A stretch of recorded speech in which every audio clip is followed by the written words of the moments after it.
Welcome back to my very, very young channel. From me, Puget Parvy, decided on a name, and Odie back here, my dog. Well, my cat, but my dog. Here to do a recap of the Blue Jays Mariners series opener at Rogers Center. Rough game, tough one to watch. I'm just going to kind of break down what went wrong, a little bit of a recency bias analysis of the Mariners, and go from there. I'll try to keep it somewhat brief because no one likes long YouTube videos, but it's also a brand new channel, so I'm trying to get the hang of this. Blue Jays 3, Mariners 1. The first thing I'm going to touch on is base running. I was trying to figure out how many guys got thrown out on the bases today. I think it was 5. But basically every single article after my Google search was base running blunders cause Mariners loss, like Seattle Times, ESPN article.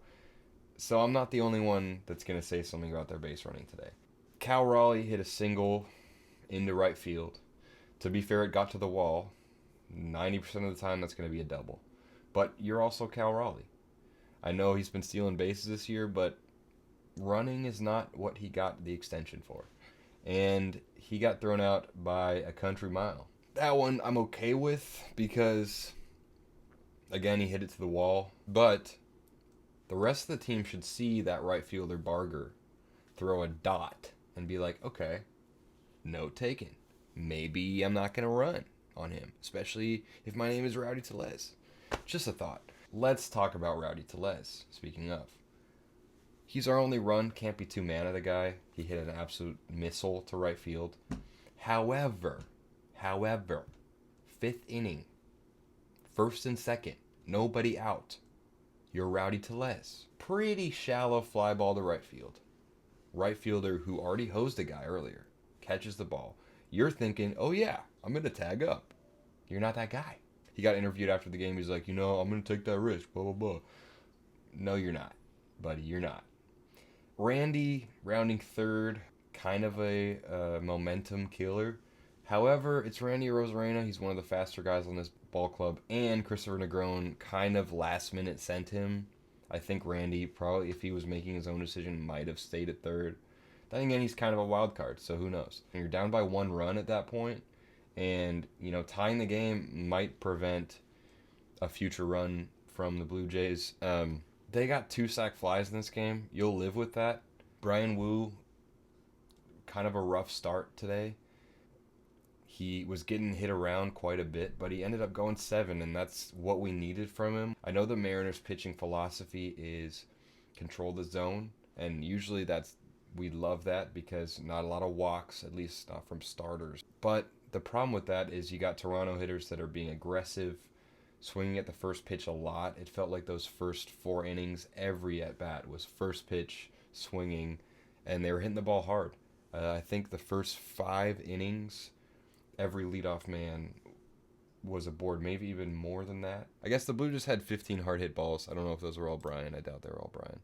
1 through 5. Bo Bichette had 3 hard hit. Vladdy had 3. Santander 1. Jimenez 2. And Springer 3. Let's see. Average exit velocity was 96 miles per hour, according to Baseball Savant. And his two-seam fastball, his sinker, 100 miles per hour. The maximum exit velo on that was 120. Brutal. That two-seam's got a lot of movement. Usually Brian can paint pretty well. A bit of a Picasso himself. But he's catching a lot of the plate today. He's kind of lucky he didn't give up a home run. I'm not going to lie. Casey Lawrence came in to the game. When you got a guy who's throwing, let's see, average pitch velocity of 88 miles per hour. No, average 82 miles per hour, maximum 88.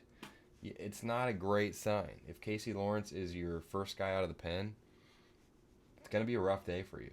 Then again, he didn't give up a run. But it was a tough watch today. It was a tough watch. Reminded me of most of last year. No run support, great pitching, or at least decent pitching. And as a longtime Mariners fan, it gave Felix Hernandez vibes. If you all remember, Felix's perfect game was a 1-0 shutout win. and that just kind of encapsulates his entire tenure as a Mariner.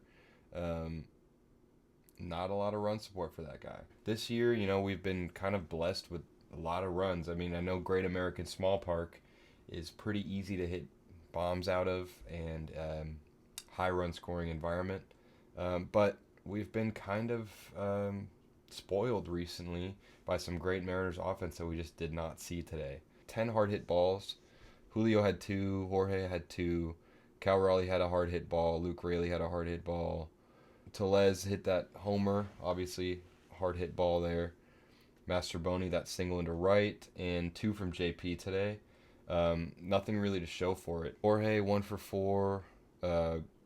He's just gonna get a hit every game at this point. Blue Jays bullpen, not a single hard hit ball except for Jimmy Garcia.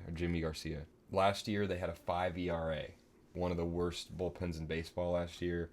They've seemed to turn it around this year. Jeff Hoffman closing surely helps that. I mean, he was an all-star last year.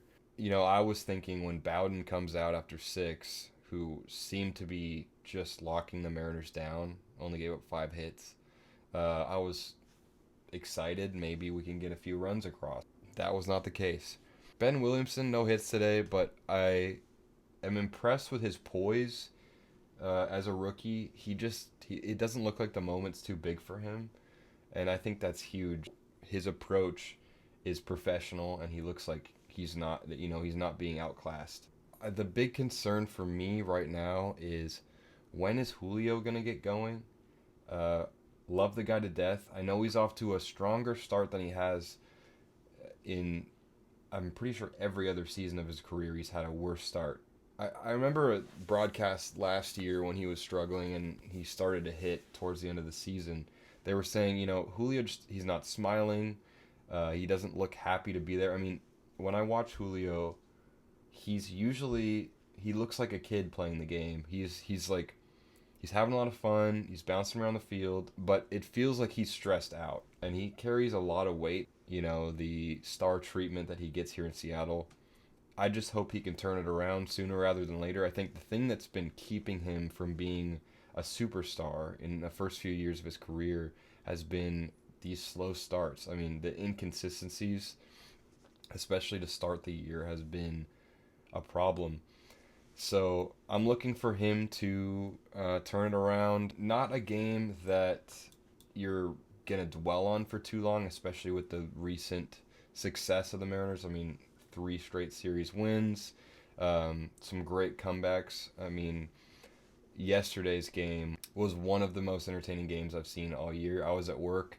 I saw the grand slam from Fraley, and I turned the game off because I'm a fake fan.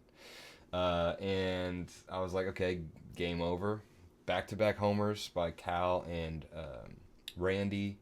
And, they found a way to win that 11-7. The great thing about today is we saved the bullpen and we got Logan on tomorrow.